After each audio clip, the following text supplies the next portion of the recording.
Hey Canucks fans, it's Sunday. That means it's time for another Ask Me Anything. I'm Clay Emo, I'm at Canuck Clay on Twitter. I'm at Clay Emo on Instagram. I'm the founder of the GLCPC, the Good Looking Canucks Positivity Club. And this is my Canucks take all in one take. It's Clay's Canucks commentary for Sunday, May the 24th. This is where you get Canucks insight that's positive and timely. Programming note, hope that you join me tonight because it's Sunday, 10 p.m. right here on YouTube for my weekly live stream. We'll talk Canucks, we'll talk 24-team play-in, playoff, we'll talk about hub cities, we'll talk about COVID. We can check in with each other. So I hope you join me tonight right here on YouTube at 10 o'clock. Today, it's Sunday, so that means I'm going to continue this tradition that I have. It's only 3 weeks old, but still counts as a tradition. Don't do anything too topical today, at least not right now because there's no hockey. But we are going to do what I do every week on Sunday and ask me anything. So I did a call out for questions on Twitter yesterday. I have 4 or 5 that I picked out that I'm going to answer today. And I'll also end this end the vlog with a quick reflection on a poll question that I asked as well on Twitter. So let's get going right away. First question. I know last week I couldn't pronounce this person's handle because I wasn't smart, but now I can see very clearly that it's Escape Reality with T-E-A at the end, as in tea the drink. So Escape Reality, I can't believe I couldn't figure that out last week because I was doing it on the fly. JL is the username, and it says, are you doing your playoff pool this year? And yes, I am. If there's playoffs versus play-in, and I talked in my vlog a couple days ago about what the difference is, yesterday, I think the play-in will be the 24 teams, or the bottom 16 teams, right? 9 through 16, where the top 8 get a bye. That'll be the play-in, and then the true playoffs will be 16 teams. And they need to make that distinction because of draft order, of conditional picks, of all those things. So I do think when they start the 24 teams, the top 8 get a bye, teams 9 through 16, the bottom 8 in each conference, they'll play in to make the finals, traditional grouping of 16, and that will be the true playoffs. So once that happens, yes, I will indeed do my playoff pool. Last year, I've been doing this for many years now, both in the NBA and NHL. It's not a standard pick-em points pool. It's actually kind of cool. You pick the series winner, you pick how many games they're gonna win, you pick the Conn Smythe winner, you pick the Stanley Cup winner, all with a certain points attributed to that. And it makes for a very, very interesting playoff pool. So you'll hear a lot more about that as we get closer to the time, maybe 2 or 3 months from now. But yes, I'll do a call out on Twitter. It's usually a nice mix of at least half the entries are from my church friends and family, and then the other half, or almost half, were from people that have met on Twitter. So it obviously increases the prize pool, and we have a lot of fun and interest in it. So yes, Escape Reality, I am doing my playoff pool this year once we know what the playoffs look like. Great question. Another question from Pennapox at Pennapox says this: what are your feelings about this year's season in general? We were doing great at the start, then near the end, the Nucks weren't doing so hot. And of course, the virus that should not be named happened. And now we're looking at potential playoffs. What a roller coaster. Pennapox, I agree. It has been a roller coaster of a year, unlike any year that we've experienced before. We had that lockout shortened season, but we knew they were coming back in January, and they still fit in 48 games, and they still finished the Stanley Cup Finals just 2 weeks later than usual. This is crazy. Of course, the big picture, we hope that there's an end to this virus soon, or a vaccine, or a combination of both, obviously.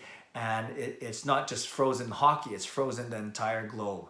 So yes, it's been a roller coaster of a season. But if we look at the Canucks in general, I'd say truly they're exactly where I thought they'd be. It's just the way that they got to there. Now, Quinn Hughes, Elias Pettersson single-handedly sped up the Canucks rebuild by a year or two, and I've been saying that for the past year or two, that they've given Canucks fans such hope, and they maybe give Jim Benning the confidence or the catalyst to make moves like the JT Miller trade and the Tyler Toffoli trade. 2 trades that you usually wouldn't do for a rebuilding team, but you would do for a team that you think is on the precipice of contending. And that's obviously where Benning thinks the Canucks are right now. You may agree or disagree with that, with that premise or that thought, but that's where Jim Benning is for sure. And we see that by the moves he's making. So yeah, we started off so well in the season, and I think people were excited about Miller, about Hughes, about Besser, about Pettersson, about Horvat, about Markstrom, so on and so forth. Then we actually didn't get as many injuries as we usually do, at least through Christmas. But then January, February, they started to take their toll. All right, Josh Levo gets hurt near the end of the year in December. Then Michael Furlan was out for the season. Then Edler went down for a little bit, but the biggest one was obviously Jacob Markstrom. And he didn't get hurt till the end of February, but the Jacob Markstrom injury brought the Canucks, brought them down. Because remember, at the end of January, right before the All-Star break, the Canucks were in first place. Yes, they were only 1 or 2 points up on every. Basically, it felt like the other 4 teams in the division that were contending: Vegas, Edmonton, Calgary, and Arizona. You don't worry about the 3 California teams, but the Canucks were up on them by 1 point heading in the All-Star break, and they held that for 2 or 3 weeks because no one was really taking charge of the division. And then once Markstrom got hurt, the Canucks started to falter a little bit. And we know that they were under 500 in their final 10 games. But Toffoli was doing good. Besser's coming back. And now Markstrom's ready. Tanev's ready. Maybe Josh Leavell. But the biggest key is Jacob Markstrom. So the season started off well. Then it went down a little bit. But it started off well for a long time. Then went down a little bit January, February. And I think we're looking up again, especially once the NHL resumes. Of course, a lot of teams are going to be healthy, but the Canucks will get their starting goaltender back. So to answer your question, Pennapucks, this season has been a roller coaster, like you said. But I think right now the Canucks are exactly where we thought they'd be, battling for a playoff spot. That's a good thing. That's a really good thing because they are trending upwards. Absolutely.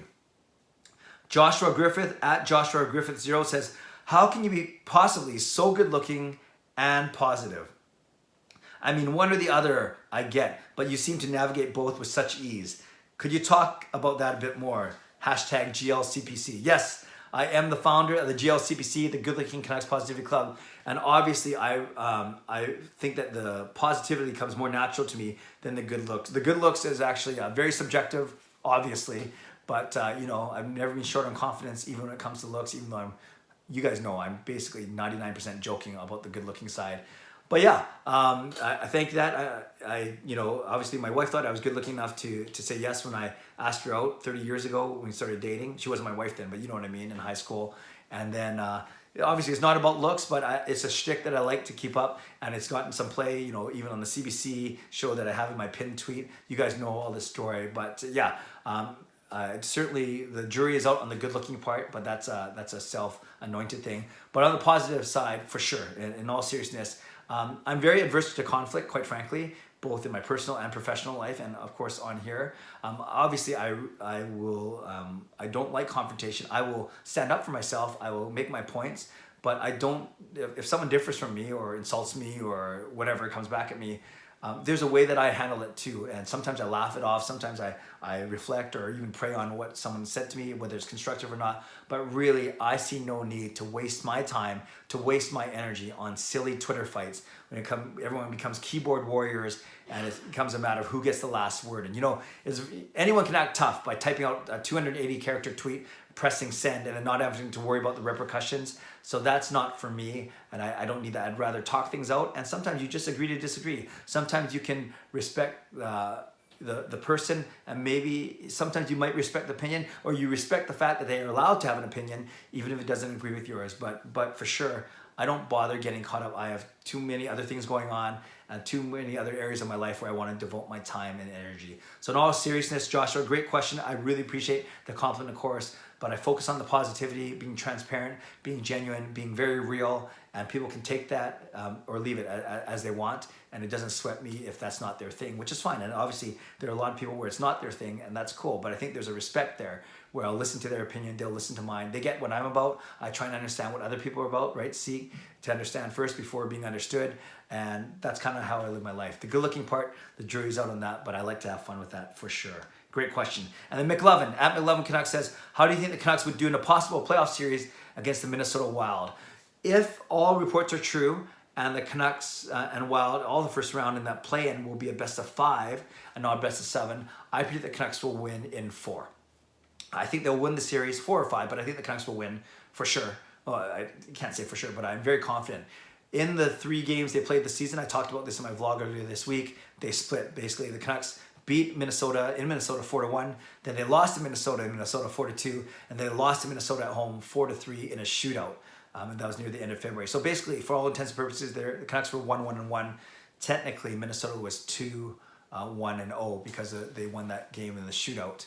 But Very evenly matched, obviously. I think, at least on paper, I think the Canucks offense is better. I think Minnesota's defense is better. So it'll come down to goaltending, and I like Markstrom over Stalock or Dubnyk, quite frankly. I do like the Markstrom-Demko tandem a bit more. So I will give the edge to the Canucks, and I would say that they'd beat the Minnesota Wild in 4, and then that would set up for a first true playoff round matchup against Colorado. That would be so sweet. Pettersson versus McKinnon, Hughes versus McCarr, Besser, Horvat, Miller versus Landeskog, and Rantanen, and so on and so forth. It's going to be a great, great series. But we got to get to that place first. We got to play hockey first, let alone win the first round of the play-in against Minnesota. So there we go. Thank you for your questions. We touched on a little bit of everything from positivity to good-lookingness to playoffs to the season overall, and then to a playoff pool based on those playoffs. So thank you for those questions. I really appreciate it. And thank you to all you watching out there. As always, leave a comment below. These are harder to comment on these AMAs because really you can just comment on what I'm answering. But I'd love to hear your opinions on what your thoughts of the season were. Do you think we can beat Minnesota? And I guess what it means to be good looking and positive if you are indeed those two things. I'm not here to judge. That's up to you. Tonight, 10 o'clock on YouTube. I hope you join me there. And we're going to have a lot of fun continuing discussion tonight. So in the meantime, stay safe, stay healthy, take care of yourselves, take care of each other. Have a great day. God bless, and go Canucks go.